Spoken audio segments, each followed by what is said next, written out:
Well, here we are again. I'm still alive. Yeah, let's get into things. We've got basically a whole lot of nothing to go over today. Cards of the day have been going for the last 2 weeks while I've been gone.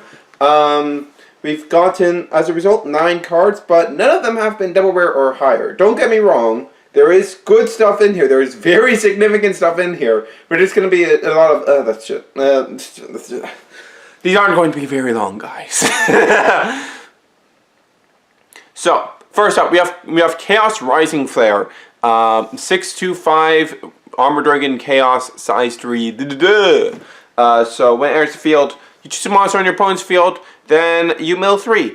If there is at least one size 3 or greater among them, you pop a card, the chosen card, and then if there are 3 or more, you draw a card. So let's go over the percentages on this.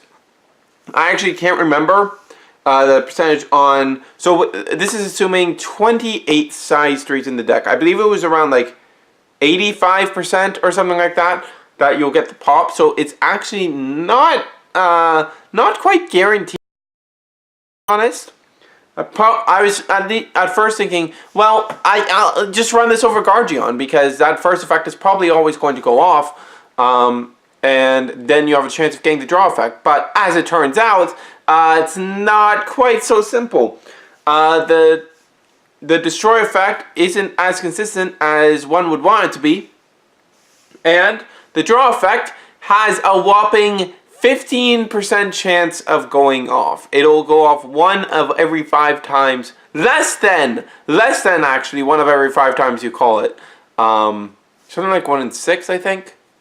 No, somewhere between there. But basically, it's not terribly good at going off. So yeah, that's the problem there. It's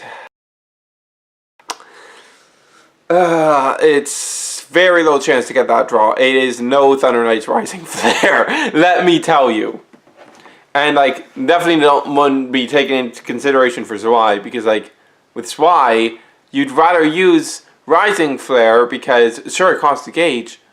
You'd rather use Thunder Knight's Rising Flare because sure it costs a gauge, but you basically guarantee this same effect.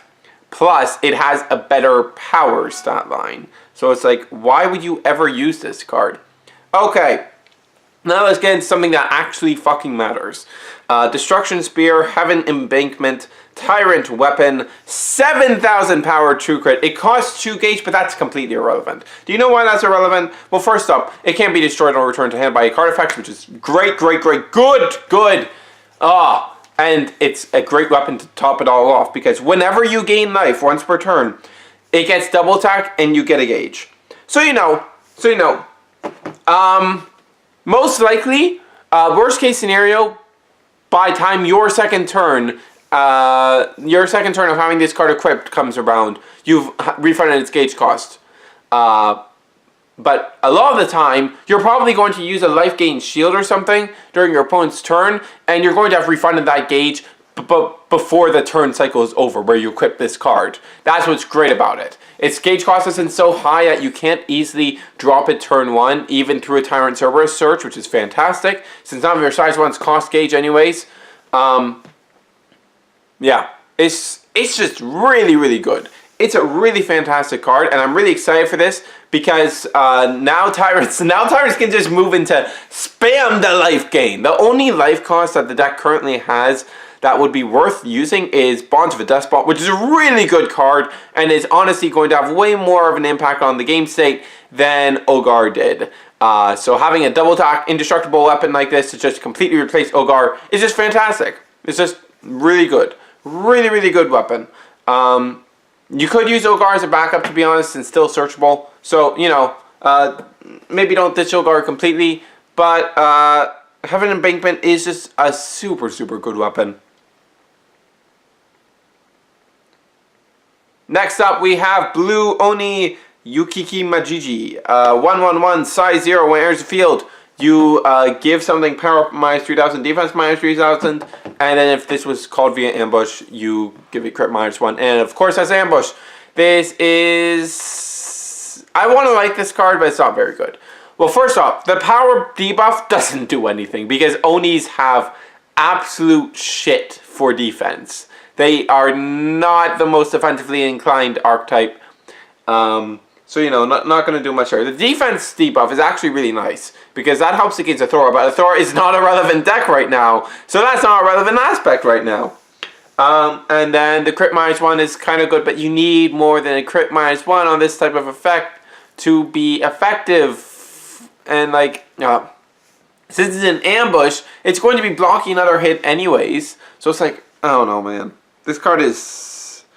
I like the defense debuff. I really like the defense debuff. If Athora becomes relevant again, that'll help a lot with that hell of a matchup that goes on forever. But other than that, it's not very good.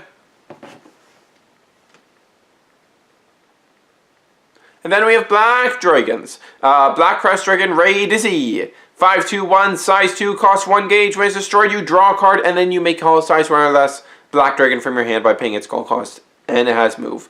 It's okay, but I don't think it's going to be better enough than any of the existing Black Dragon size 2s. That's the issue.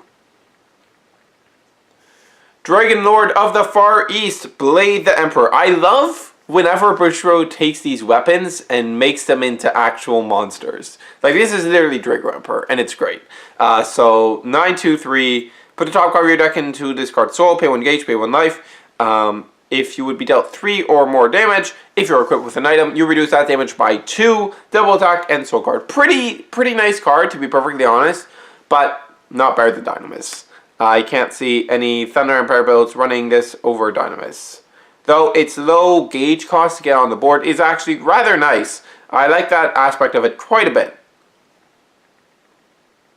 Next up, back to Danger World. We have a Dual Dragon Executioner size 0 with a 9,000 power 1/1 stat line. This card can only be called if there are 5 or more different monsters in your drop zone. This card cannot be called to Descender. This is another thing that's going to be really great if Athora is ever relevant again. If Athora becomes relevant in the format again, then this will be great because it gives you this size 0 that can hit Athora, which is going to be great for both Dual Dragons and Executioners if that time ever comes. But for now, kind of relevant. Not very relevant card. Next, we have a fantastic generic. Hallelujah! Hallelujah! Fuck you, Zwei! Hallelujah! Okay, so this is Skill Binder. Pay 1 gauge, counter, choose a card on your opponent's field with double attack or penetrate and rest it. Sorry, I said double attack or penetrate, not double attack and penetrate, right? I hope I did. Anyways, yes, this is pretty fantastic. This is like Snake Gates for everyone. Doesn't hit triple attack, so honestly, once your opponent hits Life Break 4, it's kind of useless against Thunder Empire. Well, no, not really, because with this set they'll have Borrow Bots, and they'll probably have that around. But it's not really effective against that. You know, I don't know. But, like, the thing is, because Dragon Royale does not gain double attack until it attacks, so you can't use this on that. And you can't use it on OG bots, because it'll have triple attack. And you can't use it on, what's it called? And you can't use it on Unyielding because it doesn't have either. And using it on the bots anyways is pretty ineffective because Botex again is a card that exists. So, unfortunately for that matchup, it isn't very good once they actually hit the Life Break 4. And isn't that great against them before that anyways. So, you know, I don't know how to feel about this card versus Thunder Empire. But it's an amazing sideboard because, like, it gives every deck a really good answer to Zwei that actually has an effect versus other decks. So that's good. Chaos Defentis, awful size 3 Chaos.